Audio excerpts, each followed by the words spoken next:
There is a killer still on the loose, and Metro hopes new video will lead to a suspect. The family of Glenn Card is still seeking closure now, more than a year after he was gunned down on a Las Vegas freeway. Fox's Lauren Martinez has the latest. Metro detectives are asking the public to take a good look at this car.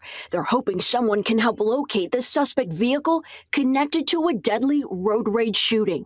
On October 18th of last year, just before 2:30 a.m., police say an argument started between two drivers in the eastbound lanes of the 215 near the airport connector. Police say someone inside one of the vehicles fired. Witnesses at the scene said gang signs were used before the shooting. 27-year-old Glenn Card was shot and killed. His passenger was injured. Now, just over a year from the shooting, Card's family released this statement. "We miss him dearly, and we just want justice for him and closure for our family." Police say this car of interest was seen at a gas station in the 3700 block of West Sahara, approximately 20 minutes before the shooting. It's a newer, dark-colored Chevrolet Malibu with a large sticker in the rear passenger door window.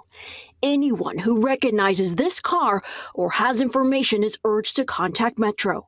We reached out to a local driving school teacher about the number of aggressive drivers she's seeing on our valley roads.